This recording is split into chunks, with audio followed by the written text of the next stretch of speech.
Hey, Ite Prime, I finally found you a Game Boy Micro. Dead Fred, that's not a Game Boy Micro. Oh, yeah, but it looks, oh, sorry, Ite Prime, I guess I didn't find you one. I'll keep searching, but anyways, guys, let's get on to the video.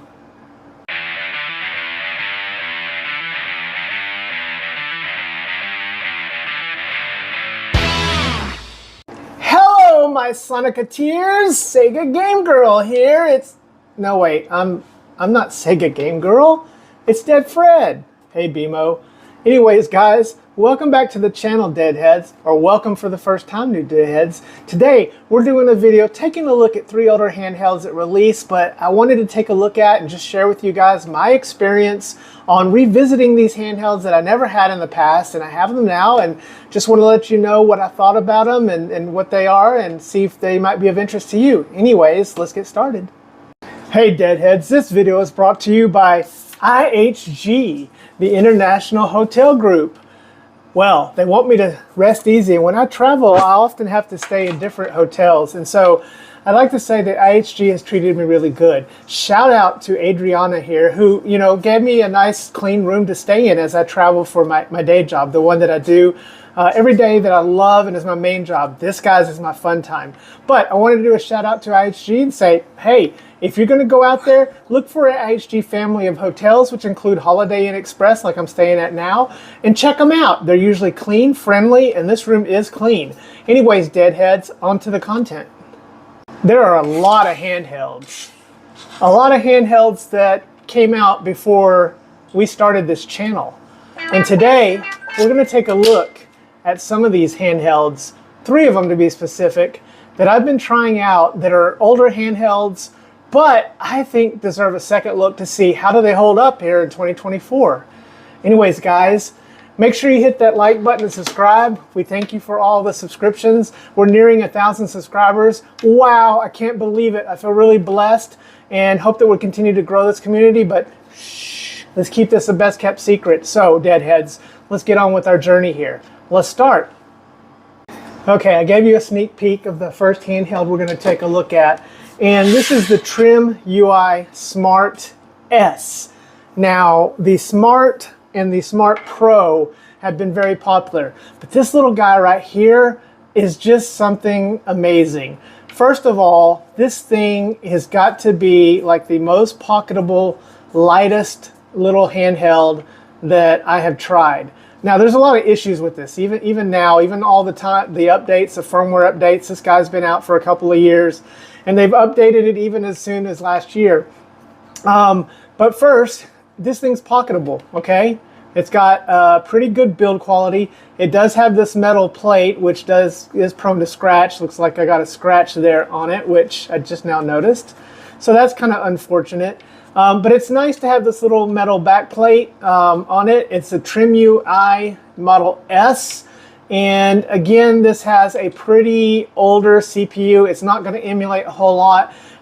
If it does go up to PS1, but it's not great experience. This is going to do a lot better with your 8-bit, 16-bit world and your Game Boy Advance, and Game Boy Color world for it. It comes in a couple of different colors. I got the red color here, and this thing is going for like under $25 nowadays. Look at my link in the description, and I'll leave one where you can pick one of these up if you want. But it has a pretty decent D-pad. When this thing first came out, the D-pad was an issue, but this thing is not bad. I like it. I found the D-pad to be great. I know if you go look at older reviews, you'll see a lot of criticism of this D-pad. Even if you're on the 3D printing world, you can find some mods for this. But for me, I found the 3D pad to be good. It's pretty good. It works well. I didn't have any issues with it. We have our buttons here that are labeled here. We have our select, our menu, and our start button. We do have USB-C, and then our SD card, and this one has a 64 gig card. And then our buttons here, we have a speaker right here, single speaker. And the buttons, they're not bad, if you can hear that. Pretty nice. A little bit clicky, but not bad at all. They feel nice. I think they feel good. Then you have an L and R, so it doesn't have L2, R2, and of course L3 or R3, so those aren't there. But it's a nice little pocketable, tiny handheld that is really just. And here's a power brick just to show you kind of the size here. So this is actually a smaller travel charger that I take with me, which plugs straight into the wall, which I love. But you can see it's just really small. So this thing is small. Let's boot this thing up and take a look at it software. And software-wise, it has definitely improved over here. We have our, let's see, now I've forgotten where the on switch is. Oh, there it is, our power switch, yep. So there's our switch, our light comes on, and this thing will boot up. There's Trimui. And it has a nice little sound to it. I really like that sound, I don't know why. But this is a very familiar looking front end. You've got game, retro game. Game is if you add your own file, setting. Not a lot here, not a lot you can do with this. We don't have anything developing for this. Like cross mix, boy, it would be great to get it on there. But you can see you have some settings here you can do. There's no volume button, so volume is adjusted here on the unit. This thing sounds pretty good for a single speaker. Can't complain at all for it. But let's go ahead and let's just play a few games on here. So we got Neo Geo, Famicom, NES, Super Famicom, Super SNES, Game Boy, Game Boy Advance, Mega Drive, Sega Master System, PC Engine, PlayStation, Arcade, Neo Geo. So not a lot here. I'll show you the PS stuff. We'll put on some Bloody Roar. This screen is a micro screen, so it's you know, and it's not. I don't think it's maybe it is laminated, but. It's not the best screen, of course. Again, this unit came out, I think 3 years ago, and the software leaves a lot to be desired. You can see it's stretched there. So if you go into the menu, there's nothing you can do here. I mean, if anybody knows any way to do this or change it, you know, in the newer models, you have the extended menu or whatever, advanced menu. This isn't here. So really, you're just dealing with what they give you here. So let's just zzz, and already you can kind of hear it stuttering just a bit. Bloody Roar 2, the new breed. Now, if you put yourself back in the year 2020, people wanted just good PlayStation 1 emulation. Now you hear that stuttering? Plays better than it does on the menu. Oh, I don't know why it did that. But a lot of stuttering there on the scene selection.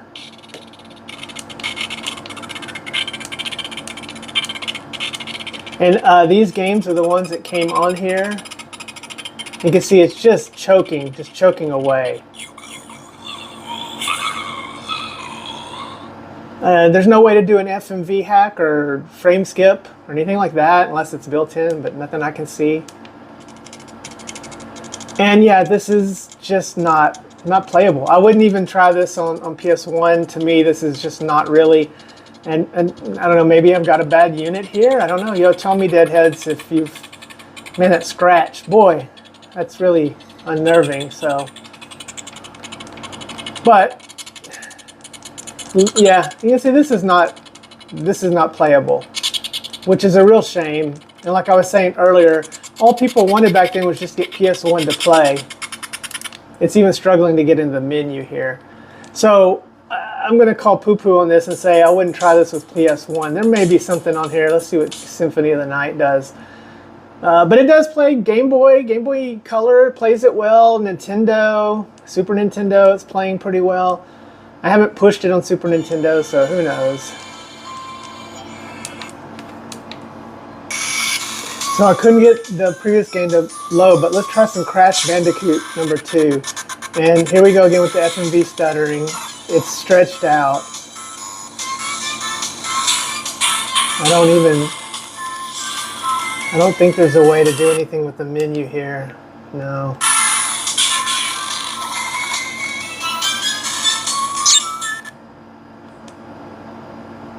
And we have so much better options now. This thing is loud, I'll give it that. It's got a pretty decent speaker on it, front-firing speaker.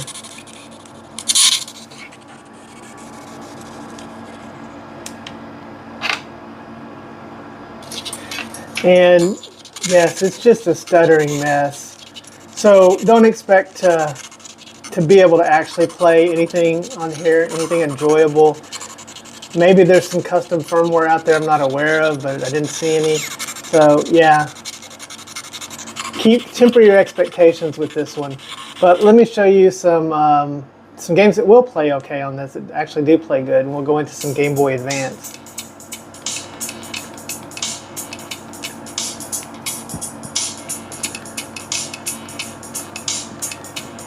I'm gonna try Crash on the Game Boy Advance, since it wouldn't play very well on the. And immediately you can see that's actually loading correctly.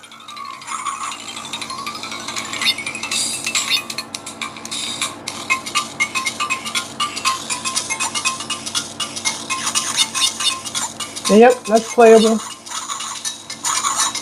It looks like it has it cropped to 3:2. I see the borders, black borders on top and bottom, so it at least is kind of cropped. But it looks pretty good, and if you want some quick Game Boy Advance sessions and you want a really small, pocketable Game Boy machine, there are probably better options. But yeah, this can fit the bill. Okay, guys, let's take a look at our next handheld we're looking at. If you can get this one for $20 and you want to play Game Boy Color, you know, it's a Nintendo, I say it's a buy, but otherwise this is still a pass. There's much better handhelds in the micro space. Anyways, let's go to the next one. So what do you got next, Dead Fred? Well, how about this? The Anbernic RG300X. This is again another handheld. This one plays tribute to the Nintendo Famicom look and the micro GBA. Which it looks a lot like the micro GBA that are very in demand now. What I like about this one is I like the way that these buttons feel. They're clicky, and I like clicky buttons. I don't always like clicky buttons, but in this case I do like them. Very responsive. This has a very smooth texture to it. I like that it mimics the Game Boy Micro with the lighted look here. It looks just like that, except of course we've got, you know, some extra buttons here on the unit itself. We have the dual slots, so we have operating system and ROMs. And on the back here we have our usual Anbernic model number RG300XX. And so you have your TF2, your TF1, your reset button, and then you have your headphone jack. And this is a very square device. Much like the device is on the Game Boy Micro. All I know is that I know nothing. I love that quote, so I'll put that on here. And so, yeah, I really like this device. This is running about $35. This is using an older software and older CPU, so don't expect a lot here. This has software that looks very much like the software you would see on the Game Boy Pixel. Listen to me. The GKitty Pixel.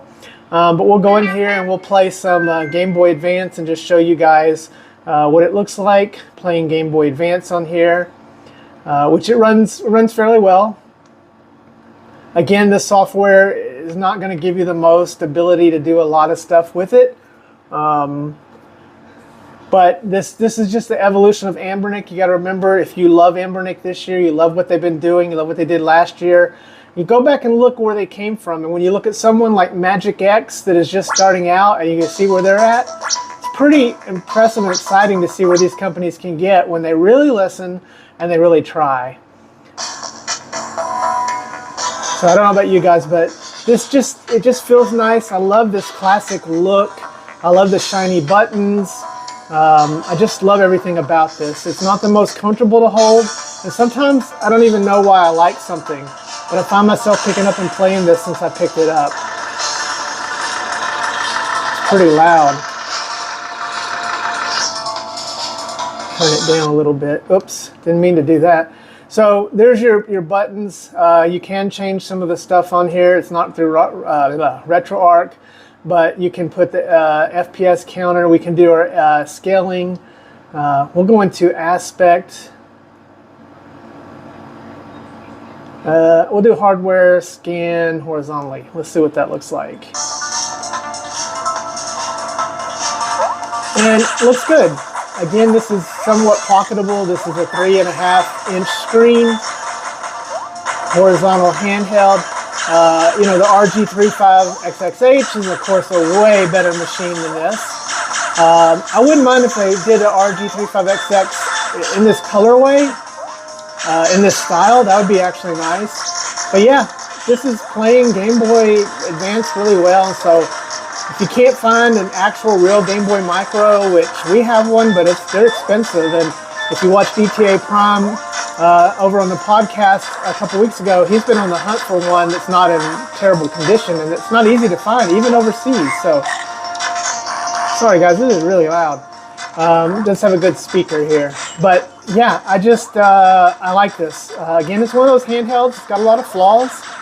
Got a lot you can say is wrong about it, but it hits that nostalgia mark. It sounds good. The screen looks good. It's got, you know, terrible older software. You know, an older CPU.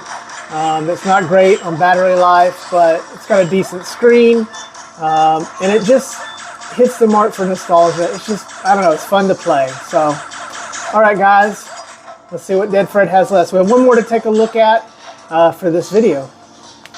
And finally today, Deadheads, we're going to take a look at, ta-da, the Powkiddy X55. This was a darling of the community. When I first got into this space a couple years ago, I remember when this released, everybody was very excited about this handheld. I never picked it up, really just didn't pick it up. I was in the whole Miyoo Mini and Miyoo Mini Plus world. I was just dedicated to that device. I didn't see any benefit to this. Steam Deck was where I was at if I wanted anything bigger. But now that I've had this and played this, I can say that this Rockchip 3566 handheld is great. This is really good handheld. First of all, the ergonomics of this are very comfortable. I think that the RG556 probably took a lot of cues from this. I like this shape if you're going to be 5 inches or bigger, this 5.5-inch screen. So it's got this nice big 5.5-inch screen. It's comfortable to hold. The shoulder buttons, I don't like those. That's probably my biggest criticism for this thing right now are the shoulder buttons. But it does have lots of ports on this thing. I like this colorway. You do have an HD port, HDMI. You've got your hosts if you want to do controllers or Wi-Fi adapters, although it has built-in Wi-Fi. Your DC OTG, your reset button, your power button. And then again, they're very loud and they're just shaped funny. I don't know, just something about them are just, that's the one thing I don't like. The stick is your Switch style stick, you know, nothing special there. Your D-pad, your D-pad's pretty good. This reminds me of many other Powkiddy D-pads. Your select, and then you have your volume up and down, and then you have your start button. So no menu button or anything like, oh yeah, the reset button over here. Nothing on the side, and on the bottom you have your 2 SD card slots. It has this sort of bluish metallic look to it. I really like this color. I'd like to see this, and the materials here are pretty good. When this came out, this was a $130 handheld, if I remember correctly. It may have been more than that. But now you can get this thing, I picked it up for like $70. I think you can see them even for $60. I'll leave a link in the description. It's running Gelos. This one is running Gelos, the last version of Gelos that shipped with it.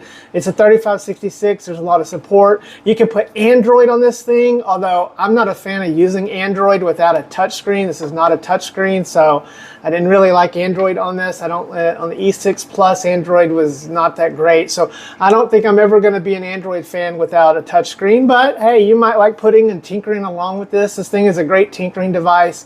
And it's a 3566, so it plays exactly like you would expect it to play.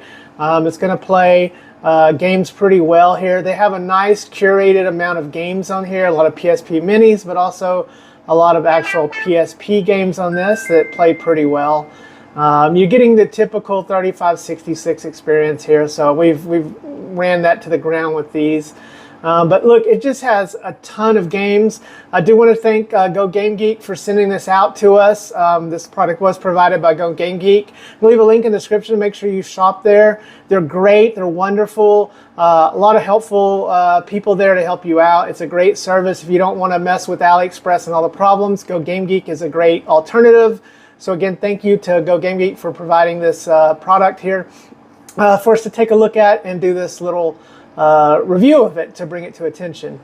But as I end this video here, as we go through all these PSP minis, just want to say, guys, again, I appreciate all the comments and thoughts about my mother and the passing. It has been very difficult. It's been 3 weeks now, and I'm certainly still processing everything, but it helps me to do these videos, to talk to you guys, to share with you. She loved me. She loved, you know, that I had the passion for this. Again, like I've said before, she didn't really understand these games, but she really enjoyed seeing me be happy, and this is something that makes me happy. Like I said, I love my day job. That's very fulfilling work, and it's something I'm going to do until I retire. But for fun, I like doing this. But anyways, guys, I hope you've enjoyed this video, taking a look at some older handhelds here. I'll leave links in the descriptions for them if you're interested in picking one of these up, or you have questions for us. Leave a comment and let us know. But yeah, 35 Rockchip 3566, 5.5-inch, beautiful screen, 720p, great form factor, and at $70 and under, this is a great deal. It was really a great deal way back when it was even at $100. So anyways, guys, this has been Dead Fred. I hope you guys stay safe. Make sure you hug your loved ones. Tomorrow is never promised. We'll see you next time. Dead Fred out.